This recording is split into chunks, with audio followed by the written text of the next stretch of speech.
Ladies and gentlemen, welcome to Renee Box Young. This is a platform where we simply discuss, critique, and analyze, and simply talk about the sport of boxing in a level-headed, mature, coherent fashion. Definitely, you know how we do it here, man.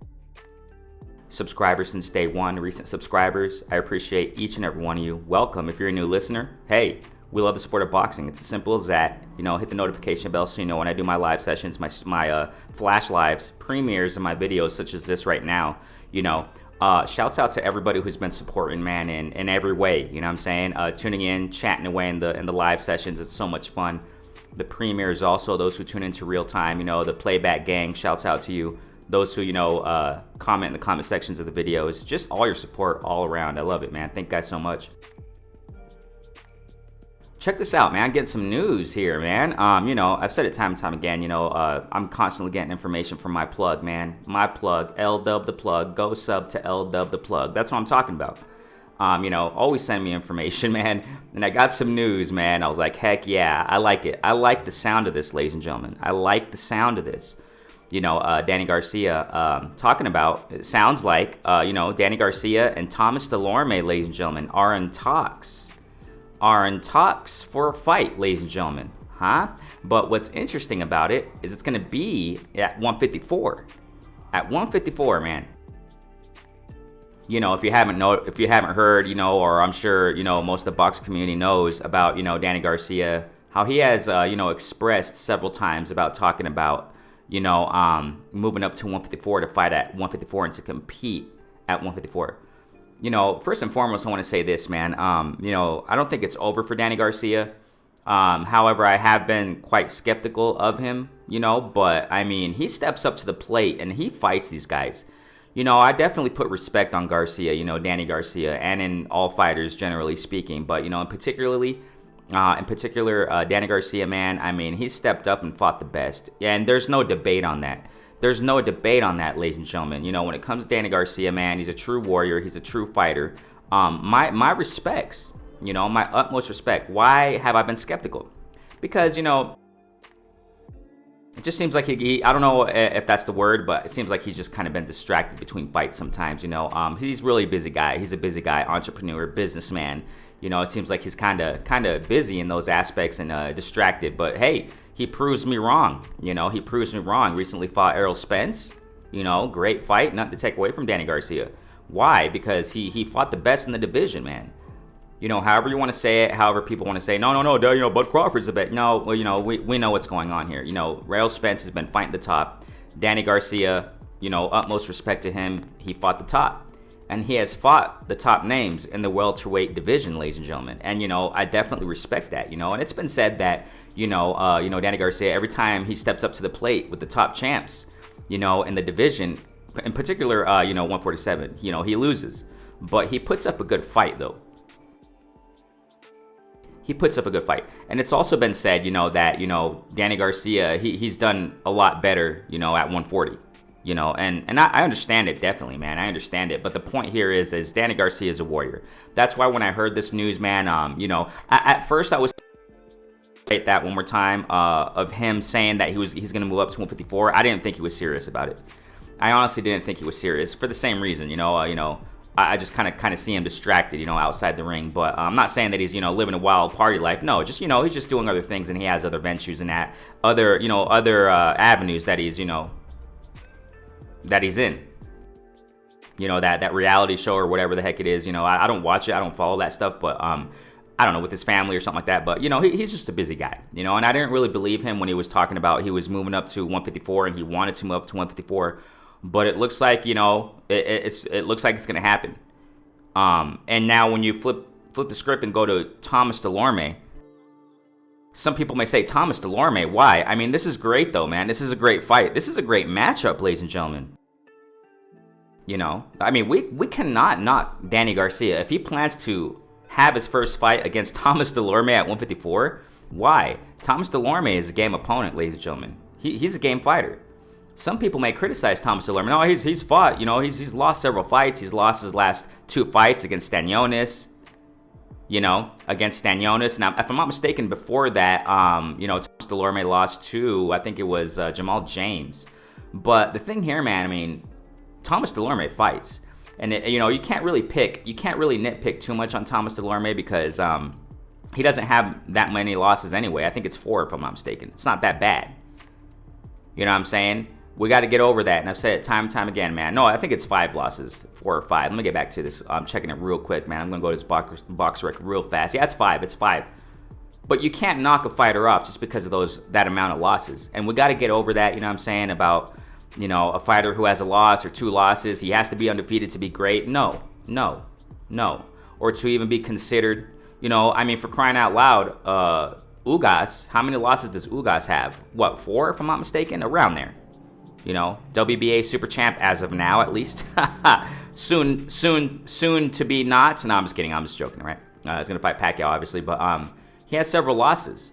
But Ugas is a really game opponent, really good fighter, really skilled. You can't knock these fighters off. You cannot do that. You know what I'm saying? And I don't do that. Definitely not. Because they put up great fights, ladies and gentlemen. You go to Thomas Dulorme, and this is why this is gonna make for a great fight, ladies and gentlemen. Go to Thomas Dulorme's previous fights. I mean, I understand he's lost a couple consecutive. I get it, but he comes to fight, ladies and gentlemen. Thomas Dulorme comes to fight. If you haven't seen any of his fights or paid attention to him, go check him out. A couple years ago, I don't know when it was, but it was a few years ago. I think it was in the undercard of McGregor versus Mayweather or whatever, right? Exhibition, whatever they call it. Pro fight. I think it was a pro fight. Whatever. But Thomas Dulorme and Ugas fight, and that was a war, ladies and gentlemen. That was a war. Dulorme comes and he rocks it, man. He comes to fight you. He's not, he doesn't back down. And that's what's going to make this an exciting fight, ladies and gentlemen. Styles make fights. Styles make fights. Come on now. And I'm not one of those guys, man, to only look at the champs who fight. Because a lot of the times, man, when you have fighters who aren't champs necessarily, they're more exciting fights sometimes. And this, ladies and gentlemen, serves for an amazing fight. Thomas Delore, man, he hits hard. He hits hard, man. Go back to his fights and check him out. Knock down Ugas. He was just rocking Ugas. And Ugas got the win. He got the W. Hats off to Ugas. Great fight, Ugas, man, going back and forth. That was a go back and forth fight. The thing here is that Thomas Dulorme, he's not going to back down. He brings the fight to you, which is going to make the fight exciting, ladies and gentlemen. If this materializes, I further asked my guy L-Dub, hey, when is it going to be, around fall possibly. So he told me around fall. So, and I always say possibly, you guys know why. Because we politics, blah, blah, blah, the unpredictability when it comes to sport of boxing, whatever, right? But, hey, and shouts out to my guy L-Dub. I remember months ago, I think it was in the, I forgot which fight it was, but Spence was going to fight, okay? And I think it was the Spence and Danny Garcia fight. On that very day, I pushed the video because L-Dub shoot me the info as always. And the Danny Garcia-Spence fight night, that very day, L-Dub shoots me information saying that Pacquiao's team, or one of his, the head honchos, whoever the heck it is, whoever's over him, manager, whatever, was going to be at Spence's fight to negotiate the winner of Danny Garcia and Spence to fight Pac-Man. That was months and months ago, ladies and gentlemen. So, shouts out to my guy, Elda, man, always sending me the information. And everybody knows the story, what happened to Spence recently, so blah, blah, blah, whatever. It's not going to happen. Now it's going to be Pac and Ugas, but we know why, you know what I'm saying?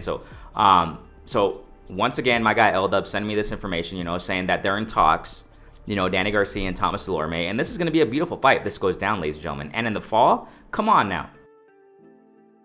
You see why I'm excited about the sport of boxing. You see why I enjoy the sport of boxing. It kind of reminds me of what we just saw recently with Rigondeaux and Casimero. That night, Rigondeaux and Casimero, there were several fights out there, really exciting fights out there.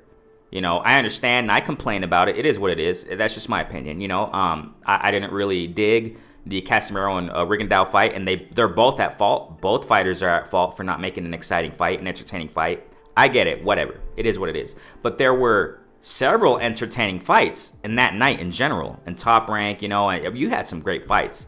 Virgil Ortiz and Mean Machine, you had some really great fights that night, ladies and gentlemen. You see what I'm saying? Maloney Franco trilogy, it was just beautiful. I chopped that up and talked about it in the live session, recently. It was beautiful, ladies and gentlemen. You see why I'm excited about the sport of boxing? I understand we're not getting the big names. We're not getting the AJs and the Furies and the, Deontay Wilder, Fury trilogy waiting, this and that's happening. And, I just, I don't really talk about those things because, We're seeing a lot of exciting things at the same time in the sport of boxing. And this is one of them, ladies and gentlemen. Come on now. This is one of them. If you want action, if you want, people, two fighters toe-to-toe, getting it on, Danny Garcia and Thomas Delorme, ladies and gentlemen. And at 154, this is great. That's what I'm saying earlier. You can't knock Danny Garcia for this. If he's going to move up to 154, and if this is going to go down, okay?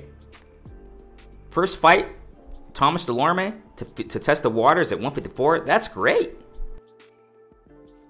You can't necessarily say, yeah, he's cherry picking, and no. Please, ladies and gentlemen. This is game right here. This is a game fight right here, a game opponent. So hey, I like this. I like the sound of this. Now, something else I want to talk about. Ever since, Danny Garcia started talking about, he wants to move up to 154, and, I talked about it too, with panelists, I'm saying guests that I have occasionally.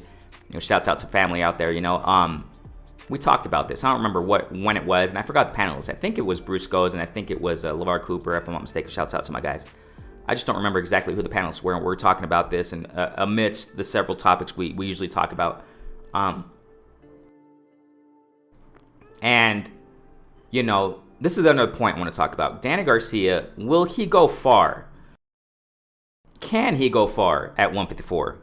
I want to show you something just so you can visualize it. I'm saying? I like to go to the rankings at times. Just so you can visualize it here. 154. Let me zoom that in for you. So box.live.com, whatever, link in the description. Yeah. Okay, so can Danny Garcia go far? That's the question here at 154. You know what I mean? And I got to reiterate this, man.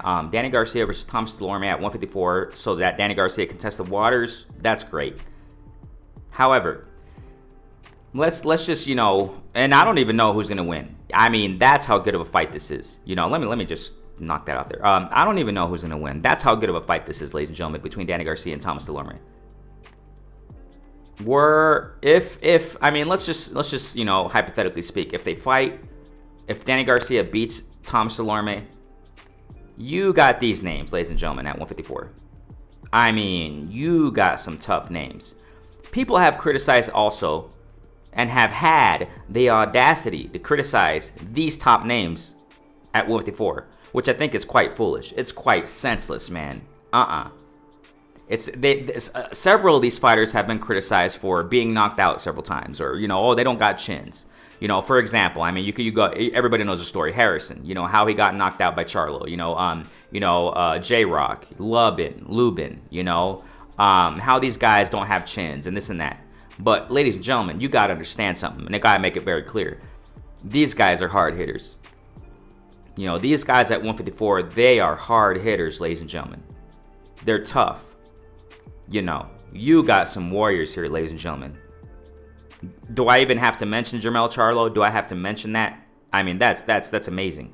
You got Jermell Charlo. You got Castano. You got Hurd. Okay, now, if I'm not mistaken, Hurd, he fought Arias, right? Arias at 160, if I remember correctly, his last fight. And Arias won. Those overhand rights are beautiful on Hurd. Hurd has to switch up his style, man. I mean, he has to mix it in a little bit more. I know Hurd has a style, but, whatever. Anyways, but you got Hurd. Okay, he can go back down, if I'm not mistaken, in 154 and continue, competing there. But I'm not so sure, though. Who knows what's going on with Hurd? But, you got Hurd, though, man. Come on now. You got Lara. And if I'm not mistaken, he just recently fought, his last fight, at least, we can say. I think it was at 160 also. But I'm not sure if he's going to continue competing at 154. I think he will. You got Lubin. You got J-Rock. You got Harrison. Okay. But you understand what I'm trying to say here. Okay? You got some tough names. And we didn't even mention him. Patrick Teixeira. You got him also.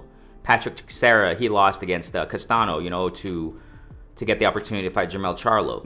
I mean, Patrick can fight. He's a good boxer. He's a pretty skilled boxer. Tall, long range. Brandon Adams. You got some decent names, ladies and gentlemen. Jason Rosario, did I mention him? Probably not. He's right there, wherever he was. I just saw him right now a moment ago. Rosario's not here. I don't know why, but whatever. I don't really follow too much the rankings, but, you got some tough competition here, ladies and gentlemen. You see what I'm trying to say? That's just the point I'm trying to get across here. You got some tough competition at 154. Tough. This is tough. And hey, Who am I to knock Danny Garcia for shooting for greatness? Who am I to try to knock Danny Garcia for shooting for greatness? Now, I gotta admit this though, talking about a moment ago when I mentioned how Danny Garcia sometimes is criticized concerning him and his, performances at 147 in welterweight division. He's fought the top names. You already know the names. Porter, Keith Thurman, Spence, lost to all of them. But when you go back and watch the Thurman fight, Danny Garcia Thurman, Danny Garcia Porter, there were really competitive fights. Danny Garcia can put up a fight, ladies and gentlemen. Spence boxed him out beautifully. Spence boxed him out beautifully. I mean, I get that. I get it. And I understand that. You know what I'm saying? And the question is this. Can he make it at 154 with those top names? Can he really compete and get wins with those top names? We're talking about the top 5. We're talking about, with those names we just talked about, the approximate top 6, 7, something like that. With all those names. Whatever they are, wherever they are in the rankings, whatever. I don't pay attention too much to the rankings, but we're talking about an average, approximate, rough estimate of the top 7, or just 7, 7 competitors, fighters, whatever. At 154, and obviously the champs, plural. Sorry about that. The champs, plural, right? You got Jermell Charlo, unified champ. You got Castano. If I'm not mistaken, he has a WBO or something like that. But yeah, so that's the question. Can Danny Garcia, can he get wins with these guys? I'm not so sure, ladies and gentlemen. I'm not so sure. Because, one, like I just mentioned a moment ago, 154, these guys got power. These guys got freaking power, ladies and gentlemen. And when Danny Garcia, when he fought these top names at 147, he didn't get the W in those fights. Which is sad. I mean, but hey, it is what it is. This is a sport of boxing. But he can put up a fight, though. Danny Garcia has a chin, ladies and gentlemen. Come on now, let's understand that too. He has a chin. But I'm not so sure, man. I'm just not so sure if Danny Garcia can really get wins against these guys, because they got power, like I just mentioned a moment ago, at 154, and they're high. They're really skilled boxers, man. Those names we just saw are skilled boxers. Castano also, he's an inside fighter, man. Brings it to you. I don't know if Danny Garcia can get the W with these guys, man. I'm just not so sure. I just mentioned a couple names also. Right? Lada, if I remember correctly at least, right? He competed at 160 and got that belt from the Cornflake Kid, whatever his name. I'm sorry, I'm bad with names. Okay, sorry. Got the win there. But if Lada continues to stay at 154, I mean, you got Lada there. I'm not saying Lada's in his A game anymore. I don't think so. I don't think he's at 100% anymore. I don't think he's in his prime anymore, but you still got Lada. He got skills. You got Hurd. Again, that's the question. Is he going to stay at 160? Is he going to go down to 154 again and compete there? I don't know. But if they do stay there, that's what I'm trying to say here. If these guys stay at 154, you got those guys. And I don't know if Danny Garcia can beat these guys, man. Hurd is a big guy, man. 154 is not 147, ladies and gentlemen. You know what I'm saying? And I'm just trying to exhaustify and get my point across, and so really, get an idea in our minds and critically analyze this when it comes to Danny Garcia, if he can really make it and get some wins at 154. Just speaking about Thomas Delorme, ladies and gentlemen. You know what I'm saying? This is going to be a tough fight. Can he really compete with these guys? With Harrison? He might have a chance with Harrison. I can say that. I think he does have a chance with Harrison. But Harrison can box. He's a really skilled boxer. Ladies and gentlemen. Maybe Tsu, however you pronounce that dude's name, Tsu, right? That Tsu guy, Tim Tsu, okay? As a matter of fact, let me just throw this in here too. It's possible that Castano is going to fight Tsu, number 1 mandatory, and Jermell Charlo is going to fight another mandatory, Matriliev, whatever you pronounce that name. I think it's IBF mandatory. So, unfortunately, I don't think we're going to get the immediate rematch between Jermell Charlo and Castano. So, But you got some tough names there, ladies and gentlemen. Tsu, I think Danny Garcia might have a chance against Tsu. He has a chance with some of these 154 pounders.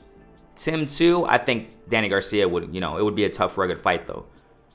I really want to see how Danny Garcia does against Thomas Delorme. This is going to be a good fight, ladies and gentlemen. If it goes through, hats off to Danny Garcia, man. He just wants to prove greatness. Don't we want to see that, ladies and gentlemen and fighters? Don't we want to see fighters prove greatness? Don't we want to see fighters step up to the plate and fight tough names? That's what we want, right? So let's not knock Danny Garcia in this, man. No way. No way. You know what I'm saying? Boxing community, we're tired. We're sick and tired, a lot of us or whatever, right? And people voice it more than others. That they're tired of seeing fighters, cherry pick or whatever they call it, right? Choose the less competitive opponents. But let's respect Danny Garcia if this really goes through. Danny versus Thomas Dulorme and competing at 154, generally speaking, wow. He has a chance. I think he has a chance. Just to answer that question in a double form, in double fashion, because we look at it in all aspects. I think Danny Garcia has a chance at 154, man. I really do. But with these names I just mentioned, the lower tier guys, with all due respect, I say it too, the lower tier guys, the Tim Tszyus, the maybe even the Patrick Teixeira, maybe even Patrick Teixeira, he has a chance, against him. Fundora possibly, Trout, I think he's still competing. I just don't recall what division he was. I think he just recently fought. Unfortunately, Trout looks like he's at the end of his career, but I really don't know, But you got Trout. I don't know if he's still competing at 154 though. So you got a couple names there. You got a couple names. Brandon Adams, he's tough too. But I think he can with a couple guys. Ladies and gentlemen. This is interesting. And we can't say necessarily, okay, come on now. We can't say necessarily, oh, Danny Garcia, he's just coming for the money. That's all. We cannot say that necessarily. It seems like he genuinely wants to fight for greatness, man. And who am I to knock that? I just said that a moment ago. Who am I to knock that, man? That's what we want to see in fighters. We need more people like this. We need more people like this in the sport of boxing. I've said it time and time again, man. We need more fighters with this type of mentality. With that Virgil Ortiz mentality. With that Jerome Ennis mentality. You know what I'm talking about. The Spence mentality. These guys that just want to go in there and fight the best, the top, and they want to bring it. They want to just fight these top guys. They want to prove statements. I think Danny Garcia is doing that. Because Thomas Dulorme, let's be realistic here. Check this out. Just to prove what I'm saying. Thomas Dulorme, he's not really a big name, man. He's not a big name. He is not. Okay? He's not a big star, whatever you want to call him. He's not. He's a tough, rugged fighter. That's what he is. He got skills too, man. He brings it on the inside. This is a good fight, man. So you can't really say that, Danny Garcia is just coming back to get a bag. I think he really wants to prove greatness. Hey, Danny Garcia, I wish the best for him. Salute to him. And I know, he gets a lot of, sometimes gets criticized concerning that, what I mentioned earlier, and his dad, and because of his dad. Loud mouth, runs his mouth off a lot. Kind of see the similarity with Teofimo's dad too, man. Wow, they're coaches. Wow, but whatever. But Danny Garcia, as a fighter, man, hey, we got to respect this. I respect him, man. I love it. And I hope we do get the official announcement soon. According to my guy, once again, L-Dub sending me this information. Maybe in the fall they'll fight. So, hey, this is some good stuff, ladies and gentlemen. We'll see if it happens, okay? So what do you think about this, man? Please chat away there. You know what I'm saying? I'm sure you guys are right now. Like I said, this is pre-recorded, so, premiere. But thank you guys so much for chatting in this, and those who, the Playback family, Playback gang, this is definitely worthwhile. Let me know what you think in the comment section, please. Share it, like it up. If there aren't any new listeners, Renee Box Young is a platform where we simply discuss, critique, analyze, simply talk about sport of boxing in a level-headed, mature, coherent fashion. Hey, we love the sport of boxing. If you love the sport of boxing, this place for you. Remember, hit the notification bell so you know when I do my premieres such as this and when I do my flash lives. I appreciate you all. Oh man, this is awesome. Love the sport of boxing. Peace out, Renee Box Young. Stay safe.